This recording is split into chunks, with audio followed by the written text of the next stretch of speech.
Many years ago, in the land of Ijebu, there lived a young man called Adebayo.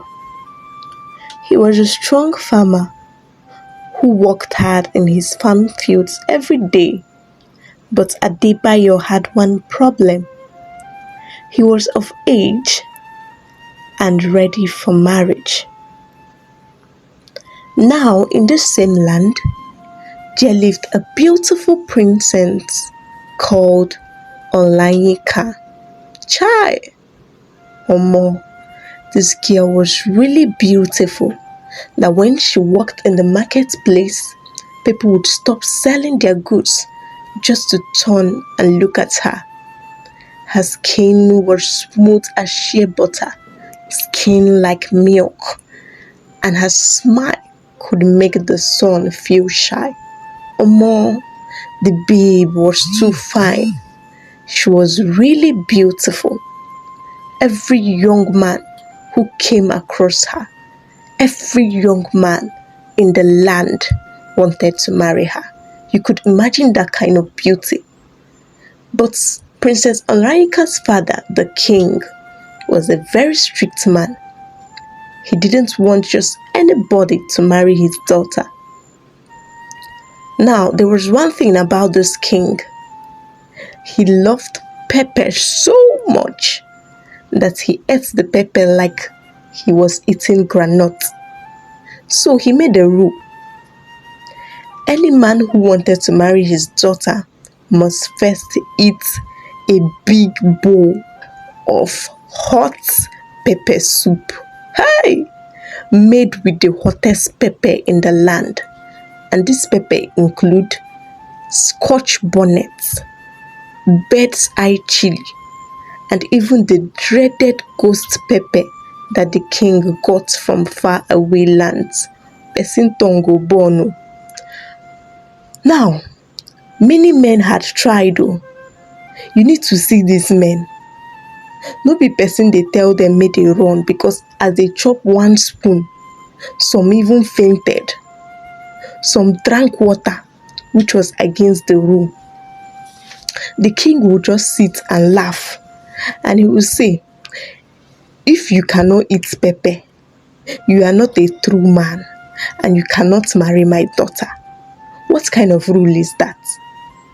Okay, so one day, Adebayo saw Princess Olayinka at the stream with her maidens. She came to get some cool evening breeze, and when their eyes met, it was like lightning struck his heart. He knew right away he would do anything to marry this girl. Good evening, princess. Adebayo greeted her. Olayinka quickly said her maiden should step aside. Good evening, farmer. She replied with that beautiful smile that made his knees weak. They talked for a while, and Adebayo found out that Princess Olayinka was not just beautiful, she was also kind and clever. As they strolled down, she told him about all the men who had failed her father's pepper test. But instead of him to be discouraged, Adebayo became more determined. He said to himself, I will do anything to marry this girl. That night, Adebayo couldn't sleep. The thought of the beautiful princess kept wavering around his head. He couldn't understand the feeling running through his veins. So this is love. I must do anything to marry her, he thought to himself. He managed to hold his pillow so tightly and laid at the bed, and he slept that night. He couldn't even wait till morning. The next day, Adebayo rushed to the palace to make his intentions known. The guards laughed when they saw him. He said to them, I want to partake in the pepper's test. Even the king raised his eyebrow when he saw this simple farmer standing before him. So you want to marry my daughter? The king asked, looking at Adebayo's worn clothes. Yes, my king. Adebayo replied with respect, but without fear. I love your daughter so much, and I'm ready to face any challenge. The king clapped his hands. Wow. And his servant brought out a big wooden bowl. Inside was full with the pepper soup, the almighty pepper soup. So red, it looked like fire. The steam alone made the servant's eyes water. You could imagine that kind of pepper. The whole palace gathered to watch. Hey! Princess Olayinka was there too, looking so worried. Before he started, Adebayo remembered the words of his mother.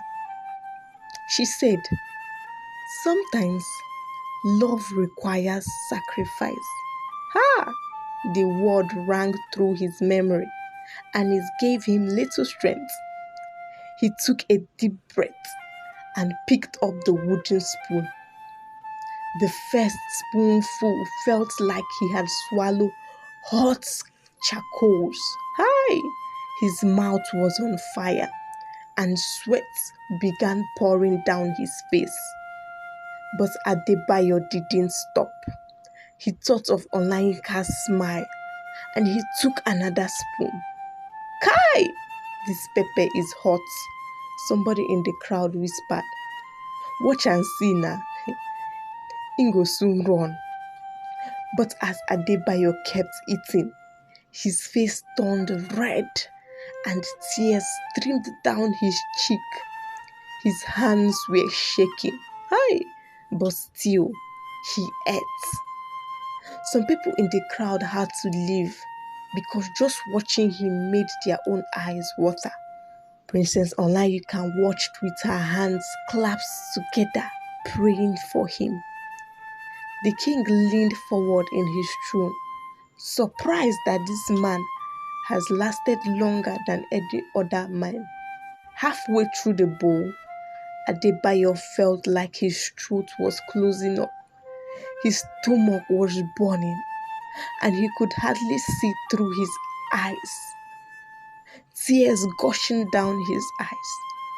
But every time he wanted to give up, he would look at Olayinka, and somehow he found the strength to continue. Water! Give him water! Someone shouted. No! Adebayo managed to say between spoonfuls. He knew that drinking water would mean failure, and he hadn't come this far to fail now. The sun moved across the sky as Adebayo continued his challenge. The crowd grew larger as word spread through the village about the farmer who was actually eating the king pepper soup. Some people started cheering for him. After what seemed like forever, Adebayo's spoon scraped this bottom of the bowl. His face was so red. It looked like it was going to burst into flames any moment from now. And his clothes were soaked with sweat. But he had done it. He had finished every single last drop of the pepper soup. Wow! The palace erupted in cheers. Even the king stood up from his throne, clapping his hands in amazement. Princess Olayinka ran to Adebayo's side, her eyes filled with tears of joy. In all my years, the king declared, I have never, I repeat, I have never seen such determination. Young man, you have not just earned my respect, but you have also earned my daughter's hand in marriage. Adebayo tried to smile, but his lips were too swollen from the pepper soup. Chai!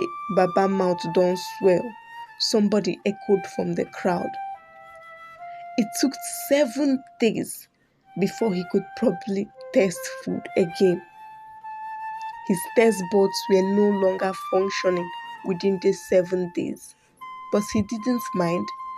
He had won the hearts of this beautiful princess, Olaika. Now the day of the wedding came. The wedding celebration was the biggest in the kingdom. The king invited drummers from far and wide. People also came from different regions to grace this marriage ceremony. And there was plenty food and drinks. People ate to their satisfaction. Do you know the funny thing? Pepper soup was also included in one of the delicacy that was served in the wedding, though nobody was brave enough to eat it after seeing what Adebayo passed through. From that day on, people in the land told the story of the farmer who ate fire for love. Mothers told their children that true love requires sacrifice, and sometimes that sacrifice burns like pepper. Even today, when people in the land eat pepper soup that's too hot, they will say, "Ah, this one is Adebayo's pepper," and they will laugh. Adebayo and Olayinka lived happily together, though Olayinka always made sure not to put too much pepper in her husband's food. "You've proved your loved ones," she would say with a laugh. "There's no need to prove it again." Whenever young men in the village complained about the difficulties of winning a woman's heart, the elders would remind them of Adebayo, who ate the hottest pepper in the land because his love was stronger than fire. As for the king, he gained a son who had proved that true love could overcome any challenge, even if that challenge came in a bowl of hot pepper soup that could even make a grown man cry. After Adebayo and Olayinka had started having children, this is where the story even gets more interesting. When they had their first child, everybody in the palace was curious. The baby was beautiful like her mother and strong like her father. But something funny started happening. When the child began eating solid food, the baby would not eat any other food that does not have pepper in it. She loved spicy food a lot, even the pap that babies eat. If there was no a little bit of ginger in it, she would cry and refuse to eat the food. Olayinka was worried at first, but Adebayo would just laugh and say, "This child has my blood." Then, 2 years later, they had twins, and the same thing happened. These children would turn down every food that did not have pepper in it. Even the palace cook was surprised. She was amazed. She has not seen this kind of thing in her life before. If the soup was not hot enough, these children would look at their mother with sad eyes and say, "Mama, where is the pepper?" The king, their grandfather, was so happy. He would carry his grandchildren on his lap and feed them pepper soup, all of them smacking their lips and enjoying it, while everyone else watched in surprise. Sometimes the children would even ask for more pepper to be added. Ha! People in the village started saying that the pepper taste has changed Adebayo's blood, and that's why his children loved pepper so much. Some said it was because Olayinka ate too much pepper soup while she was carrying the babies. But the true reason, nobody knew. The funny thing was that while Adebayo still couldn't handle very spicy food after eating his pepper test, his children were eating the hottest peppers like they were eating candy. When food was served in the palace, the cook had to make two different pots, one normal pot for everyone else in the palace, and one pot very spicy, filled with plenty pepper for just the king and his grandchildren. The children grew strong and healthy, and people said it was because of all the pepper they ate that they were strong. Now, other parents in the village started giving their children pepper to eat, hoping that their children will grow as strong as Adebayo's children. Lie, lie. But nobody's children ever loved pepper quite as much as Adebayo's children did. The moral of this story is that true love gives you strength to endure any challenge, no matter how difficult or painful it might be. And also, it's not about who you are. Remember, Adebayo a was an ordinary farmer who had nothing at all. It's not about who you are or where you're coming from. It's about how far you are willing to go for love. And Adebayo and his family grew stronger and lived happily ever after. Please don't forget to hit the subscribe button for more interesting stories. Bye bye.